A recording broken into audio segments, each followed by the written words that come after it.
نوح علیہ السلام کا ایک بیٹا سام تھا۔ عرب اور بنی اسرائیل اسی کی طرف منسوب ہیں۔ اسی سام کے پوتوں سے ہود علیہ السلام پیدا ہوئے۔ ان کا نسب نامہ اس طرح ہے: ہود بن عبداللہ بن رباح بن جارود بن عامر بن اوس بن ارم بن سام بن نوح۔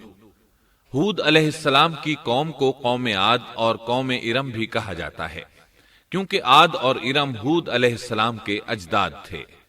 قوم ہود احقاف نامی ایک بستی میں آباد تھی، اور یہ بستی عمان اور حضرہ موت کے درمیان ریت کے ٹیلوں والے علاقے میں تھی۔ عربی میں احقاف ریت کے ٹیلوں کو کہتے ہیں۔ یہ علاقہ سمندر کے کنارے واقع تھا اور شہر کے نام سے پکارا جاتا تھا۔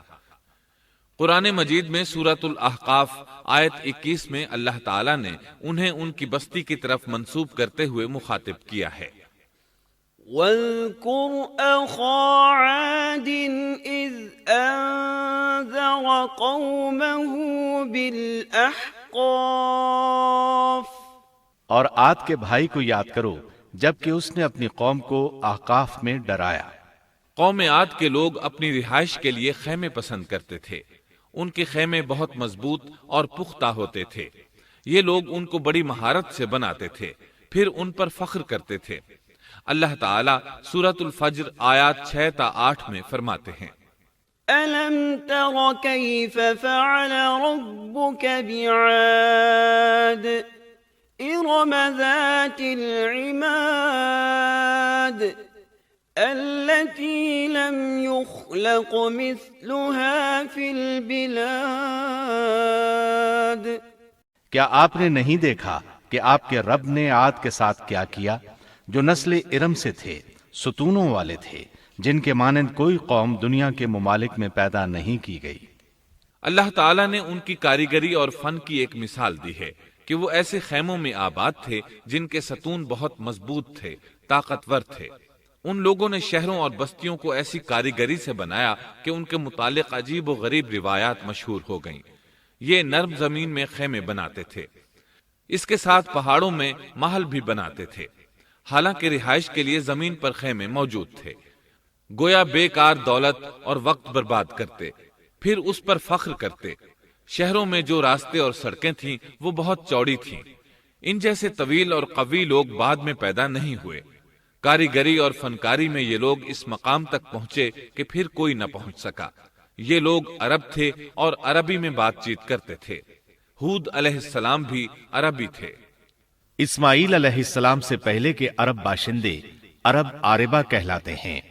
ان کے مشہور قبائل یہ ہیں: عاد، سمود، جرہم، امیم، قحطان اور مدین وغیرہ۔ ابراہیم علیہ السلام کی اولاد میں اسماعیل علیہ السلام کے بعد آنے والے لوگ عرب مستعربہ کہلاتے ہیں۔ اسماعیل علیہ السلام عربی نہیں تھے، کنعانی تھے۔ جب ابراہیم علیہ السلام اسماعیل علیہ السلام کو مکہ معظمہ میں چھوڑ آئے اور اسماعیل علیہ السلام نے عربوں سے میل جول قائم کیا تو ان سے عربی سیکھ لی اور اس میں بہت مہارت پیدا کر لی، یہاں تک کہ آپ کو عرب کا فصیح کہا جانے لگا۔ اہل عرب میں فصاحت و بلاغت آپ ہی سے آئی۔ رسول اللہ صلی اللہ علیہ وسلم بھی اسی انداز میں فصیح و بلیغ عربی میں بات کرتے تھے۔ طوفان نوح کے بعد جب دوبارہ لوگوں کو پیدا کیا گیا تو وہ ایک مرتبہ پھر ان بستیوں میں رہنے کے لیے چلے گئے جہاں نوح علیہ السلام رہا کرتے تھے۔ نوح علیہ السلام شام کے شمال اور ترکی کے جنوبی علاقوں میں رہا کرتے تھے۔ لوگ یہاں آباد ہو گئے، پھر یہاں سے کچھ لوگ فلسطین اور شام کی طرف ہجرت کر گئے اور کچھ لوگ جزیرے کی طرف ہجرت کر گئے، اور قوم عاد جزیرے کے جنوب میں آ کر آباد ہو گئی۔ اس وقت تمام لوگ توحید پر تھے۔ طوفان کے ساتھ جب زمین پامال ہو گئی تو اس پر سوائے نوح علیہ السلام کی اولاد کے اور کوئی زندہ نہ رہا۔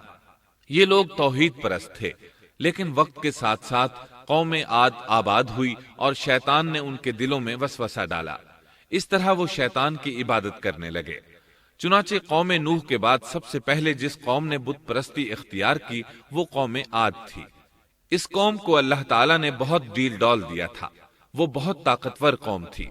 مفسرین بیان کرتے ہیں کہ ان کے جسم بہت مضبوط اور ٹھوس تھے، قد بہت لمبے تھے آدم علیہ السلام کا قد 60 ہاتھ تھا، اس قوم کا قد بھی قریباً اتنا ہی تھا۔ اس طرف سورۃ الاعراف آیت 69 میں اشارہ موجود ہے۔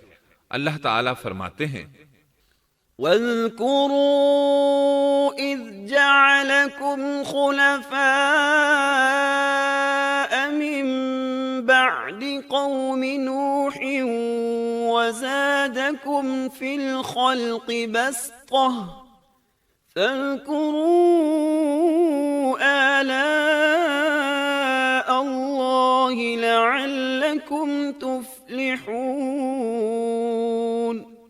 اور تم وہ حالت یاد کرو جب اللہ نے تمہیں قوم نوح کے بعد جانشین بنایا اور ڈیل ڈول میں تمہیں زیادہ پھیلاؤ دیا، سو تم اللہ کی نعمتوں کو زیادہ یاد کرو تاکہ تم فلاح پا جاؤ۔ ہود علیہ السلام کی زبانی اللہ تعالیٰ ان کی فنکاری کو بیان کرتے ہوئے فرماتے ہیں کہ ہود علیہ السلام نے ان سے کہا، کیا تم ایک ایک ٹیلے پر بطور کھیل نشان لگا رہے ہو؟ مطلب یہ کہ یہ لوگ پہاڑوں کی چوٹیوں پر محل تعمیر کرتے تھے۔ جب ان سے کہا جاتا کہ تم رہتے تو زمین پر ہو اور گھر پہاڑوں پر بناتے ہو، اس کی کیا وجہ ہے؟ اور تم اتنے مضبوط محل تعمیر کر رہے ہو، گویا ہمیشہ یہیں رہو گے۔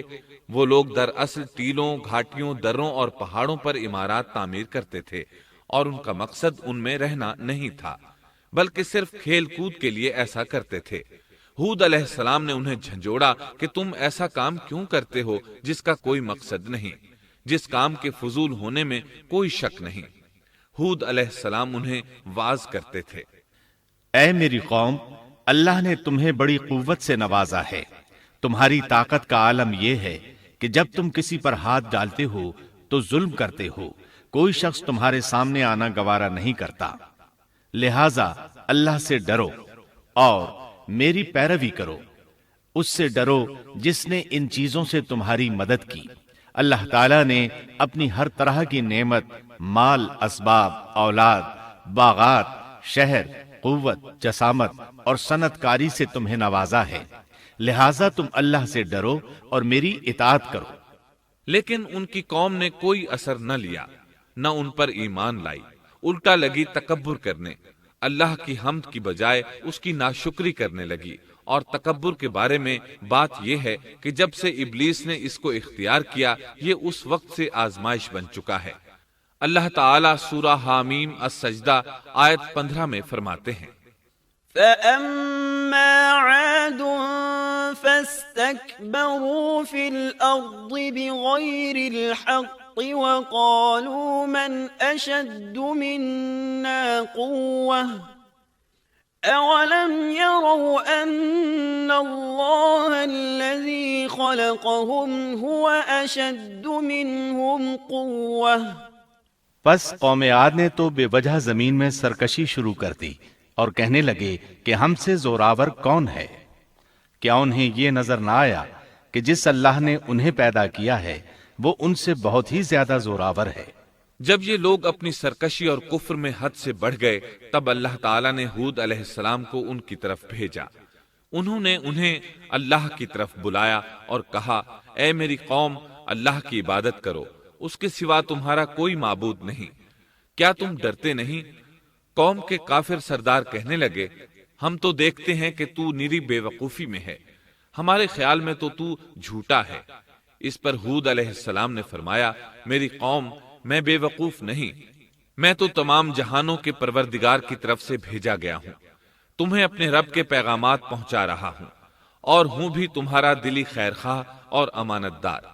کیا تم اس بات سے تعجب کرتے ہو کہ تم میں سے ایک شخص کی معرفت، اللہ کا ذکر تم تک پہنچا کہ وہ تمہیں خبردار کر دے؟ تم اللہ کی اس نعمت کو یاد کرو کہ اس نے تمہیں قوم نوح کے بعد خلیفہ بنایا اور ڈیل ڈول میں تمہیں زیادہ پھیلاؤ دیا۔ تم اللہ کے احسانات کو یاد کرو تاکہ فلاح اور نجات پا جاؤ۔ ہود علیہ السلام نے اللہ کی عظیم نعمتوں کے ساتھ انہیں نصیحت کی، لیکن وہ بدبخت کفر ہی کرتے رہے۔ آخر انہیں جھنجھوڑنے کے لیے انہوں نے فرمایا، اے میری قوم، اللہ ہی کی عبادت کرو، اس کے سوا تمہارا کوئی معبود نہیں۔ تم تو صرف بہتان بازی کر رہے ہو، یعنی جن بتوں کی تم پوجا کر رہے ہو ان کی پوجا تم نے خود گھڑی ہے۔ اللہ تعالیٰ نے تو اس کے متعلق کوئی دلیل نازل نہیں فرمائی۔ میری قوم کے لوگوں، میں تم سے اس دعوت و تبلیغ کی کوئی اجرت نہیں مانگتا، میرا اجر اس کے ذمے ہے جس نے مجھے پیدا کیا ہے، تو کیا تم پھر بھی عقل سے کام نہیں لیتے؟ اے میری قوم کے لوگوں، اپنے رب سے گزشتہ گناہوں کی معافی طلب کرو، آئندہ گناہوں سے توبہ کرو، تاکہ وہ برسنے والے بادل تم پر بھیج دے اور تمہیں طاقت میں اور بڑھا دے، تاکہ تم گناہگار ہونے کے باوجود روگردانی نہ کرو۔ ہود علیہ السلام مسلسل انہیں دعوت دیتے رہے، لیکن وہ ظالم قوم نوح کی طرح ان کا مذاق اڑانے لگی اور کہنے لگی، ہمارے خیال میں تو بے وقوف ہے اور شاید تو ہمارے کسی معبود کے بڑے جھپٹے میں آ گیا ہے، تو ہمارے بتوں کو برا کہتا ہے، اس لیے ان میں سے کسی کی مار تم پر پڑی ہے، اسی لیے تو ذہنی مریض بن گیا ہے۔ وہ ظالم لوگ چونکہ آخرت پر ایمان نہیں رکھتے تھے اور دنیا میں خوشحالی کی زندگی بسر کر رہے تھے اور تھے بھی اپنی قوم کے سردار، اس لیے اپنے ماتحتوں سے کہنے لگے، یہ تو تم جیسا ہی انسان ہے، وہی کچھ کھاتا ہے جو تم کھاتے ہو اور پیتا بھی وہی کچھ ہے جو تم پیتے ہو۔ اب اگر تم نے اپنے جیسے انسان کی اطاعت قبول کر لی تو سخت خسارے میں رہو گے۔ کیا یہ تمہیں اس بات سے دھمکاتا ہے کہ جب تم مر کر خاک اور ہڈیاں بن جاؤ گے تو پھر زندہ کیے جاؤ گے؟ ہرگز نہیں، یہ بات امکان سے باہر ہے جس کا وعدہ تم سے کیا جاتا ہے۔ یہ زندگی تو صرف دنیا کی ہے، ہم مرتے جیتے رہتے ہیں، ہم پھر نہیں اٹھائے جائیں گے۔ یہ تو وہ شخص ہے جس نے اللہ پر جھوٹ باندھا ہے، ہم اس پر یقین کرنے والے نہیں۔ ہود علیہ السلام انہیں دعوت دیتے رہے، یہاں تک کہ ان کی قوم نے واضح طور پر کہہ دیا کہ آپ ہمیں واز سنائیں یا نہ سنائیں، ہم تو اپنی روش نہیں چھوڑیں گے، یہ تو پرانے لوگوں کا دین ہے۔ اس طرح قوم انہیں مسلسل جھٹلاتی ہی رہی۔ آخر ہود علیہ السلام نے بھی انہیں کھلم کھلا دھمکی دی اور فرمایا، لوگوں سنو، میں صرف تمہیں ہی نہیں اللہ کو بھی گواہ بنا کر اعلان کرتا ہوں کہ اللہ کے سوا جس کی عبادت ہو رہی ہے میں ان سب سے بری طرح بیزار ہوں۔ اب تم ہی نہیں اپنے ساتھ اوروں کو بھی بلا لو اور اپنے ان سب جھوٹے معبودوں کو بھی بلا لو، اور تم سے جو ہو سکے مجھے نقصان پہنچا دو، مجھے کوئی مہلت نہ دو، نہ مجھ پر ترس کھاؤ۔ یہ فرمانے کے بعد انہوں نے اللہ سے دعا کی، رب انصرنی بما کذبون، اے پروردگار ان کے جھٹلانے پر تو میری مدد فرما۔ اللہ کی طرف سے آپ کو جواب ملا، یہ تو بہت ہی جلد اپنے کیے پر پچھتانے لگیں گے۔ اللہ کے نبی کا انکار کرنے، اس سے بغض رکھنے اور اس کا مذاق اڑانے والوں کا انجام کیا ہوا؟ اللہ نے انہیں ایسے زناٹے کی آندھی سے تہس نہس کیا کہ جس کی تاریخ میں مثال نہیں ملتی۔ اللہ نے ان سے بارش روک لی، اس سے خشک سالی کی کیفیت پیدا ہو گئی، درخت اور پھل ختم ہو گئے، وہ لوگ بارش کی خواہش کرنے لگے۔ اسی حالت میں ایک دن اللہ نے انہیں عذاب دینے کا ارادہ فرمایا۔ انہوں نے دیکھا ایک سیاہ بادل ان کی طرف بڑھ رہا ہے، خوشی سے اچھلنے لگے، کہنے لگے یہ بادل ہم پر برسنے والا ہے، جبکہ ان کا خیال غلط تھا۔ دراصل ابر کی صورت میں یہ وہ قہر الہی تھا جس کے آنے کی وہ جلدی مچا رہے تھے۔ وہ عذاب ان کی بستیوں کی تمام چیزوں، پھلوں، خیموں، درختوں کو تہس نہس کرتا ہوا آیا۔ اسے اللہ کا یہی حکم تھا۔ آندھی اس قدر زبردست تھی کہ پہاڑوں پر ان کے تعمیر کردہ محلوں تک کو اڑا لے گئی۔ مجرموں کا یہی بدلہ ہے۔ اللہ تعالی سورۃ الزاریات آیت 41 اور 42 میں فرماتے ہیں، وَفِي عَادٍ إِذْ أَرْسَلْنَا عَلَيْهِمُ الرِّيحَ الْعَقِيمَ مَا تَذَرُ مِن شَيْءٍ أَتَتْ عَلَيْهِ إِلَّا جَعَلَتْهُ كَالرَّمِيمِ۔ اسی طرح عادیوں میں بھی ہماری طرف سے تنبیہ ہے، جبکہ ہم نے ان پر خیر و برکت سے خالی آندھی بھیجی، وہ جس چیز پر گرتی تھی اسے بوسیدہ ہڈی کی طرح چورا چورا کر دیتی تھی۔ اس آندھی نے ہر چیز کو فنا کر کے رکھ دیا۔ اللہ تعالیٰ ان کی تباہی ایک جگہ ان الفاظ میں بیان کرتے ہیں، قوم عاد نے بھی جھٹلایا، پس کیسا ہوا میرا عذاب اور میری ڈرانے والی باتیں۔ ہم نے ان پر تیز و تند مسلسل چلنے والی ہوا ایک لگاتار منحوس دن میں بھیج دی، جو لوگوں کو اٹھا اٹھا کر دے پٹکتی تھی۔